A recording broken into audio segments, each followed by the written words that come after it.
ప్రేక్షకులందరికీ నమస్కారం. గత ఎపిసోడ్లో ప్రధాన ద్వారానికి ప్రధాన గేట్ కి సంబంధించిన వేదల గురించి మనం తెలుసుకున్నాం. అంటే డోర్ ఆపోజిట్ కానీ లేదంటే గేట్ ఆపోజిట్ కానీ ఏదన్నా పిల్లర్ ఉన్నా లేదంటే స్తంభం ఉన్నా లేదంటే మూలపడిన గేటు మూలపడిన ఇలాంటి వాటి గురించి డిస్కస్ చేసేసాం. సో ఇప్పుడు మనం ఇంకా డెప్త్లోకి వెళ్తే ఈరోజు ఈ ఎపిసోడ్లో ఏంటంటే 4 వీధులు కలిసే చోట నెక్స్ట్ ఇంటి నిర్మాణానికి సంబంధించిన రూల్స్. 4 వీధులు కలిసే చోట ఇల్లు కడితే ఎలాంటి లాభ నష్టాలు ఉంటాయి. నెక్స్ట్ సెకండ్ ఏంటంటే ఒక ద్వారానికి సంబంధించి ఒక ఇంటికి సంబంధించి అసలు అపోజిట్స్లో ఎలాంటి వేదలు ఉంటాయి, ఎలాంటి లాభ నష్టాలు ఉంటాయి అనేది మనం ఒకసారి డీటెయిలింగ్గా వెళ్దాం. ఎందుకంటే అసలు ఒక ఇంటికి సంబంధించి ఎన్ని కండిషన్స్ ఉంటాయి, ఒక ఇంటికి సంబంధించిన అపోజిట్స్లో ఒకవేళ గుడి ఉంటే ఎలా, ధ్వజస్తంభం ఉంటే ఎలా, వీధులు ఉంటే ఎలా, ఎదురు వాళ్ళ ఇంటికి సంబంధించిన డోర్ ఉంటే ఎలా. సో ఇలా ఎన్నో ప్రశ్నలు చాలా మందిని వేధిస్తాయి. ఇలాంటి ఒక స్పెషల్ ఎపిసోడ్ అనేది ఈరోజు వరకు కూడా ఏ ఛానల్లో కూడా చేయలేదు. సో వీటికి సంబంధించిన డీటెయిలింగ్ టోటల్ ఎపిసోడ్స్ ఒక 4 నుంచి 5 వరకు వస్తాయి. సో మీరు ప్రతి ఎపిసోడ్ అనేది చూడండి. ప్రధాన ద్వారానికి సంబంధించి కనీసం అంటే కూడా ఒక 200-300 కండిషన్స్ ఉంటాయండి.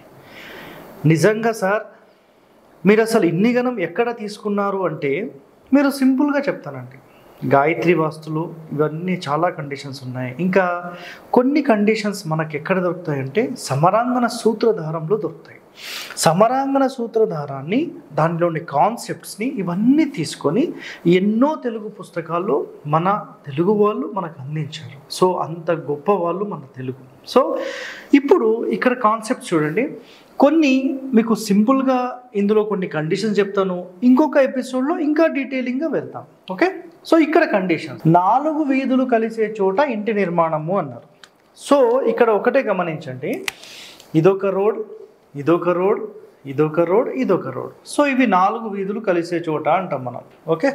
సో ఇలాంటి దగ్గర మీరు ఇంటి నిర్మాణం చేస్తే ఒక సాధారణ ఇంటికి, ఒక సాధారణ మానవ గృహానికి ఇది పనికి రాదు అనేది శాస్త్రం చెప్పబడింది. కేవలం రాజులకు ఇది పనిచేస్తుంది, పబ్లిక్ బిల్డింగ్స్కి ఇది పనిచేస్తుంది, పబ్లిక్ ఎక్కువగా తిరిగే ఒక కమర్షియల్ కాంప్లెక్స్ లాగా ఉంటే ఇది పనిచేస్తుంది, వాళ్ళకేమీ కాదు.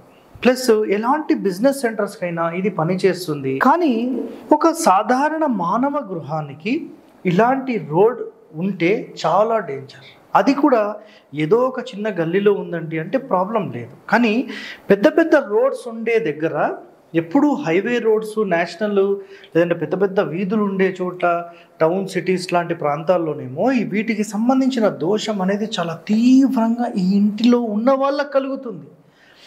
సార్ దీన్ని సింపుల్గా పరిష్కారం చెప్పండి. ఒకటంటే నేను ఇక్కడికి కట్ చేసి దీన్ని షాప్స్ చేసేసి ఇక్కడ నుంచి ఇల్లు కట్టుకుంటే సింపుల్ అయిపోయింది. చాలా సింపుల్ రెమెడీ. ఎవరికైనా ఛాన్స్ ఉంటే అలా చేయండి. లేదు ఒకసారి మీరు ఎవరినన్నా వాస్తు వాళ్ళని పిలిపించి ఒకసారి అడగండి, మీకు ఏమైనా మంచి సలహా ఇవ్వచ్చు. సో సింపుల్ పరిష్కారం. ఇలా ఎన్నో పరిష్కార మార్గాలు మన దగ్గర ఉన్నాయండి. ఓకే. నెక్స్ట్ అయితే 4 వీధులు కలిసే చోటను ఏమంటారంటే చతుర్వము అంటారు. చతుర్వం, ఇది చతుర్వం. ఓకే. సో దీనివల్ల నష్టాలు ఏముంటాయంటే ఈ ఇంటి లోపల నివసిస్తే సేవా జనకము వలన కష్టాలు. అంటే ఇక్కడ మీ దగ్గర పనిచేసే వాళ్ళందరూ మిమ్మల్ని నరకయాతన పెడతారు. సో ఇది క్లియర్ కట్. నెక్స్ట్ ప్రవాసాలు కలిగించును. అంటే ఇంట్లో ఉండే వాళ్ళు ఇక్కడ ఉండరు, ఎప్పుడు తిరగడమే. అంటే ఇక్కడ వీళ్ళు కావాలని తిరగడము అనేది కాదు, ఇక్కడ ఆటోమేటిక్గా ఈ యొక్క దోషం అనేది అక్కడ నివసించనివ్వకుండా చేసేస్తుంది, లేదంటే ఇంకో చోటికి మూవ్ అయ్యేలా చేస్తుంది.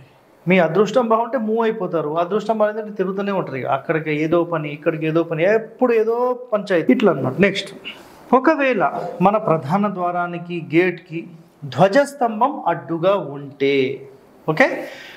నెక్స్ట్ ఈ వేద వలన ద్రవ్య నాశనము, బంధనము, ఐశ్వర్యహాని కలుగుతుంది. సో ధ్వజస్తంభము అంటే టెంపుల్కి సంబంధించిన ధ్వజస్తంభాలు ఉంటాయి కదా. ఇట్లా పెద్ద టెంపుల్ ఉందనుకోండి, ధ్వజస్తంభం అడ్డులోనే మనం ఉండొద్దండి. అసలు టెంపుల్ అనేది వెరీ వెరీ పవర్ఫుల్. అసలు ఎందుకు దేవాలయాలు అంత పవర్ఫుల్ అంటే పూర్తి ఆగమ శాస్త్రాలను ఆధారితం చేసుకుని స్థాపత్య వేదాన్ని మొత్తం దాని యొక్క ఇంప్లిమెంటేషన్ చాలా ప్రాపర్గా సెట్ చేస్తారండి. ఆగమ శాస్త్రాల టోటల్ అధ్యయనం చేసిన వాళ్ళు స్థాపత్య వేదంలోని రహస్యాలన్నీ తీసుకొని ఒక పదమండలి గణితం చేసి వాటిని అక్కడ సెట్ చేస్తారు కాబట్టి వెరీ వెరీ పవర్ఫుల్గా ఇది ఉంటుంది. సో ఇలాంటి ఒక పవర్ఫుల్ ఒక దేవాలయం అంటేనే ఒక పవిత్ర స్థలం. సో అలాంటి దగ్గర ఒక సంసారం చేస్తూ ఉండొద్దు అనేది ఇక్కడ కాన్సెప్ట్ అనమాట.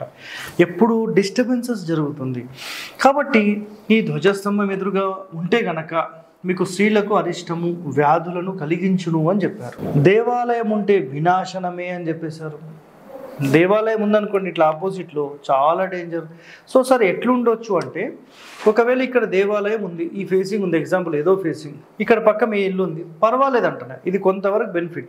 కానీ మన డోర్ ఆపోజిట్లోనే మన ఇంటి ఆపోజిట్లోనే టెంపుల్ ఉంటుంది. ఓకే, నెక్స్ట్ దీనికి సపరేట్ రోడ్ ఉంది సార్, మేము ఇట్లా వెనకాల ఈ టెంపుల్కి వెనకాల ఇంకో రోడ్ ఉంది, దాని వెనకాల ఉండొచ్చా అంటే ఇది సెకండ్ ఆప్షన్. కానీ దేవాలయానికి కనీసం ఒక 60 అడుగుల దూరం ఉంటే రాసుకోండి, ఇది 60 yards లేదా 60 feet మినిమం. ఇది మినిమం, ఇది మ్యాక్సిమం. ఇది ఉంటే ఇంకా టాప్, ఇది పర్వాలేదు అంటాను నేను. 60 feet లేదా 60 yards అంటే 180 అడుగుల దాకా వచ్చేస్తుంది. ఓకే, సో ఇది మినిమం, పర్వాలేదు, మీకు కుదిరితే ఇది ట్రై చేయండి. సో ఇలా మనకి ఎన్నో కండిషన్స్ అనేవి ఇందులో చెప్పబడి ఉన్నాయి. నెక్స్ట్ మనకు శాస్త్రాల్లో ఇంకొక పాయింట్ ఏం చెప్పారంటే బ్రాహ్మణ గృహం అపోజిట్లో ఉంటే, అంటే ఇది మన ఇల్లు, ఇది బ్రాహ్మణుల ఇల్లు, కులనాశనం జరుగుతుంది అని ఉంది. అసలు శాస్త్రాల్లో ఈ బ్రాహ్మణులకు సంబంధించి ఎందుకు కాన్సెప్ట్ వచ్చింది అంటే బ్రాహ్మణులు ఎంతోమందికి మేలు చేయడం కోసం వాళ్ళు ఎంతోమందికి సంబంధించిన మైనస్ పాయింట్లను కూడా స్వీకరిస్తారు. మైనస్ పాయింట్లు అంటే ఇక్కడ ఏమిటో కాదండి, వాళ్ళ కర్మను స్వీకరిస్తారు. అంటే వాళ్ళు కూడా 10 మంది బాగుండాలని చాలామంది దానాలు చేస్తుంటారు కదా, అలాంటి దానాలను వీళ్ళు స్వీకరించడం వలన వాళ్ళ యొక్క చెడు అనేది వీళ్ళు స్వీకరించి ఈ ఇంటి లోపల నివాసం ఉంటారు కాబట్టి ఇదే ఇంట్లో ఉండడం వల్ల ఈ ఇంటి యొక్క ఇంపాక్ట్ అనేది పడుతుంది. కాబట్టి బ్రాహ్మణ గృహాలకు ఉండొద్దు అని వాళ్ళు చెప్పడం జరిగింది. సో దీనిలోని అంతరార్థం ఇదండి. నెక్స్ట్ పాయింట్, బ్రాహ్మణ గృహం కూడా కొనొద్దు అని చెప్పి కొన్ని శాస్త్రాల్లో మనకు కనబడుతుంది. కానీ కండిషన్స్ అనేవి ఎవరూ చెప్పలేదు. నేను ఇందాక మీకు చెప్పిన కండిషన్ కనుక మీరు చూస్తే వాళ్ళు ఏదైతే ఆ స్వీకరించడం ఉంటుందో ఆ ఇంట్లో ఉంటున్నారు కాబట్టి అదంతా ఆ ఇంటికి వర్తిస్తుంది. కాబట్టి బ్రాహ్మణ గృహాలను కొనొద్దు అని చెప్పారు.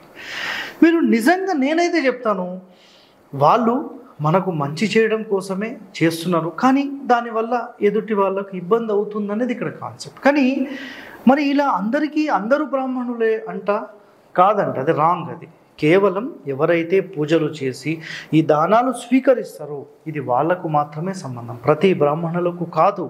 కాన్సెప్ట్ అనేది మీరు తెలుసుకోకుండా ఇష్టం వచ్చినట్టు మాట్లాడకండి. బ్రాహ్మణులు నేను కించపరచను, వాళ్ళు ఎదుటి వ్యక్తి యొక్క కర్మను స్వీకరించి వాళ్ళు నష్టపోయి 10 మందికి మేలు చేస్తున్నారు. అదొకటి గుర్తుపెట్టుకోండి. నేనైతే బ్రాహ్మణుణ్ణి కాదండి, నేను వాళ్ళు మంచిగా చదివి వేదాలు చదివి 10 మందికి మంచి చేస్తారు కాబట్టి నేను వాళ్ళకి నమస్కరిస్తాను. ఓకే, సో ఇక్కడ కాన్సెప్ట్ నెక్స్ట్ చూడండి.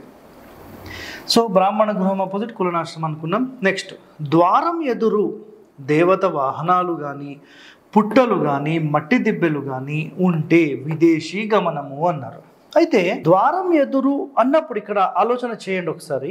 మన ప్రధాన ద్వారం అంటే జనరల్గా చాలామంది కాంపౌండ్స్ కట్టుకోకుండా ఉండేవాళ్ళు, గతంలో ఉండేవాళ్ళు.